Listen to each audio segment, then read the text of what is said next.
My name is Emily Butler, and today I'll be presenting our research project titled The Relationship Between Injury History and Grip Strength in Badminton Players. Our study explored whether differences in grip strength between a player's dominant and non-dominant hand relate to shoulder injury history in social and intermediate badminton players. Badminton is an overhead sport that places a lot of repeated strain on the shoulder complex. Shoulder injuries are very common and can lead to pain, reduced function, and decreased performance. Previous research has linked shoulder injuries to muscle imbalance and reduced internal rotation, but we still do not know if grip strength, which is a quick and reliable measure of upper limb neuromuscular function, relates to injury history in badminton players.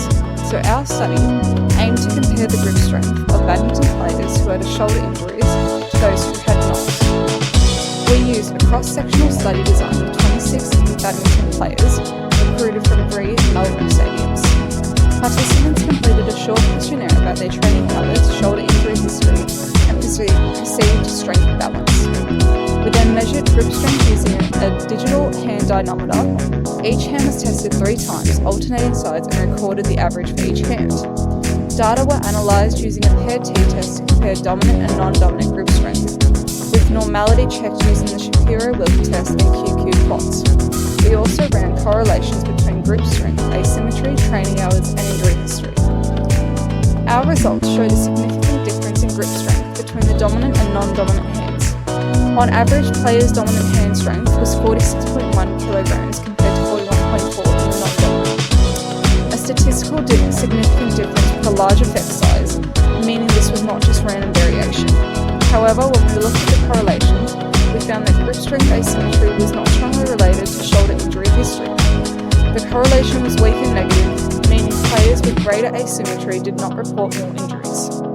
Similarly, training hours and resistance training were only weakly correlated with grip strength differences. The stronger dominant hand aligns with what we'd expect in a unilateral sport like badminton, where one side is used repeatedly for high velocity strokes. But our results suggest that asymmetry and grip strength alone does not predict shoulder injury. It may instead represent a normal sport-specific adaptation.